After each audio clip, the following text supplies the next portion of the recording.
안녕하세요. 네, 반갑습니다.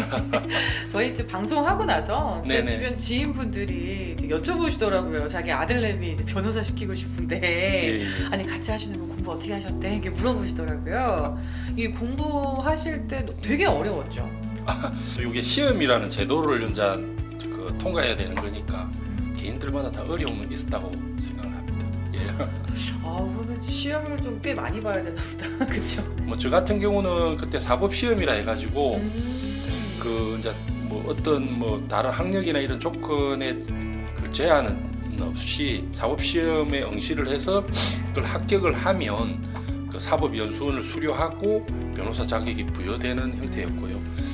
최근에는 이제 법학 전문 대학원 로스쿨이라고 하죠. 거기를 이제 수료하시고 그래가지고 이제 변호사 시험에 응시해서 그걸 합격을 하면 이제 일정 기간 연수를 거쳐서 변호사 자격이 부여되는 것으로 그렇게 변화가 된 것 같습니다.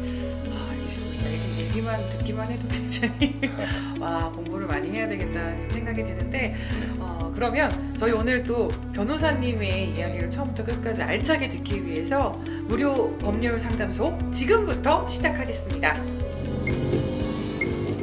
날씨가 겨울이라 더 네. 추워지는 것 같습니다. 안녕하세요. 네, 반갑습니다. 날씨가 많이 추운데 좀 배우시죠. 예. 따뜻한 우리 변호사님이세요. 김준호 변호사님. 네.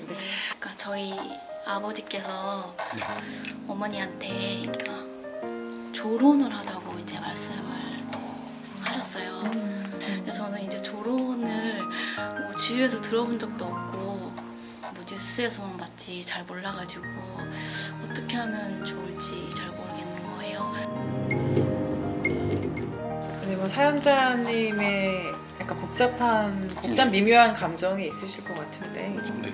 혹시 구체적으로 그러면 우리 부모님들 지금 상황은 어떤가요? 아버지 입장은 저는 지금까지 가족들 위해서 평생 열심히 돈 벌었으니까 자신의 삶을 살고 싶다 이런 입장이시고요.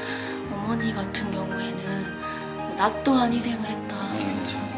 근데 이제 와서 밖에 나와서 돈 벌어서 혼자 살아라 이게 말이 되냐 하시면서 굉장히 많이 속상해 하시는 편이세요. 그러니까요. 왜냐면 이제 어머니 같은 경우에는 나이가 실례지만 한 60 좀 넘으셨을 것 같아요. 네.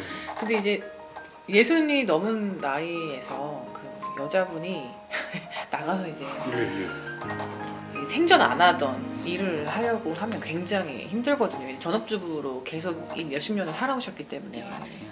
아무래도 그 부분은 무시할 수가 없을 것 같아요. 저희 엄마 같은 경우에는 그러니까 저희 친할아버지가 시아버지이신 거죠.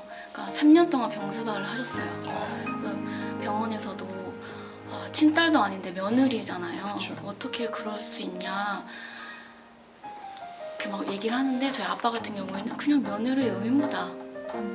자신이 가장의 의무를 다한 것처럼 며느리의 의무를 다했다. 각자의 의무를 다했으니 이제 그만 각자의 삶을 살자 이렇게 말씀을 하시는 거죠. 네, 그래서 좀 어떻게 해야 될지 잘 모르겠어요. 중간에 좀 난처하실 것 같아요, 진짜. 네. 시아버지가 돌아가셨을 때 혼자서 뭐 주위에서 놀랄 정도로 3년 동안에 그런 행위를 하고 그리고 아마 가정생활에서 이 살림을 다 해오신 거잖아요. 네. 조론이라는 개념은 아마 제가 알기로는 일본의 작가가 뭐 글을 통해서 그 조론이라는 개념을 처음으로 제시한 것 같습니다.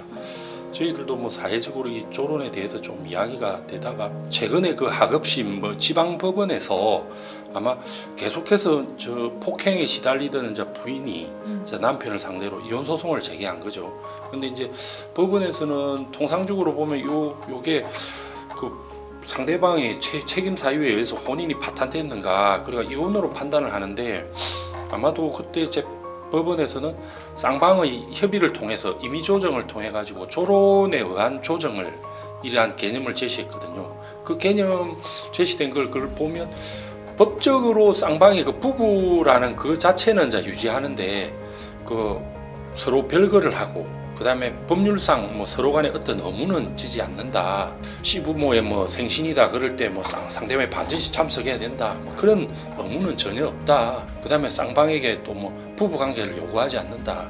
그런 몇 가지 개념 요소들을 가지고 이러한 형태로 혼인을 그 법률상 혼인 관계만 유지하고 그 세부적인 부분 혼인의 실제는 아예 이제 그게 없애버리는 거죠. 아마 조론의 개념은 요 법원의 판단에서도 봤을 때도 실제 법률적인 혼인 관계는 유지되지만 실질적인 혼인 관계는 없어지는 거죠. 그래갖고 쌍방이 독립된 삶을 살아가는 것이겠죠.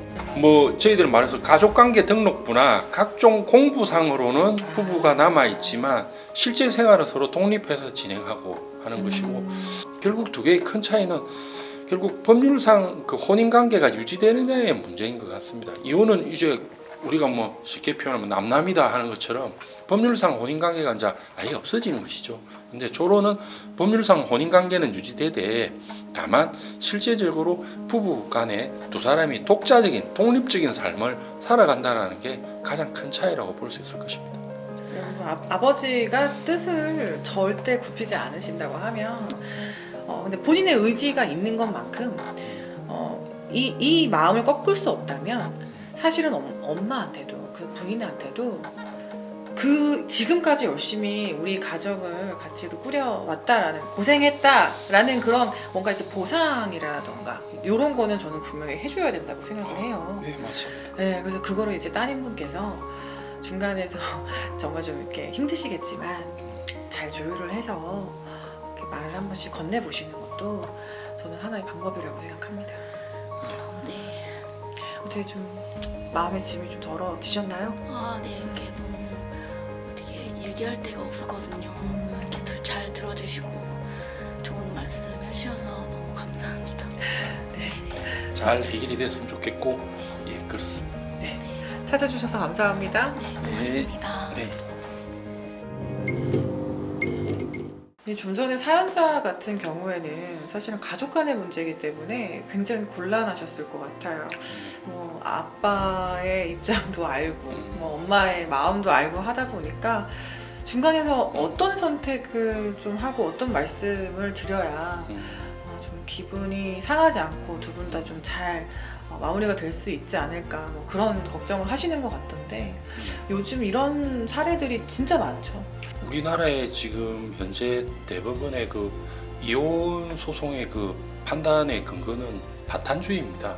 상대방의 책임 사유에 의해서 혼인 관계가 파탄에 이르렀는가를 주된 원칙으로 판단하는 것인데 좀 전에 그 그 사례가 직접적으로 어떤 분이 반드시 뭐 그 혼인의 파탄에 이르게 할 정도의 책임 사유가 있는 것이냐 하는 것에 그건 좀 명확하지가 않습니다. 그런데 두 사람 간에 특히나 아버지의 경우에서 이 혼인 관계를 종료시키고자 하는 법상 이제 업무 이런 부분을 좀 정리하고 서로 좀 독립적으로 살아가자 하는 그 의지가 강하기 때문에 이런 사안이 발생된 것이고 그래서 사회적으로 조론이라는 것이 대두가 되는 것인데 이 경우에는 꼭 그 경제적인 부분에서 조금은 정확하게 정리가 선행적으로 된다면 꼭 그 개념을 반드시 배척할 이유는 없지 않겠나 그런 측면도 있다고 생각합니다. 모쪼록 사연자분의 이 문제가 해결이 돼서 아버지랑 어머니 두 분 다 행복하신 이제 노후를 맞이하실 수 있도록 저희가 뭐 힘을 조금 보태드리겠습니다. 저희 이쯤에서 물러가고요. 다음 사연으로 돌아오겠습니다. 전 세계가 좀 있으면은 역병이 돌아서 많은 사람들이 죽어 나갈 거다. 뭐 부당히 하는 말들이 다 맞아 떨어지니까 자주 가서 이제 거기다가 갖다 바친 돈이 막 3, 4천 이렇게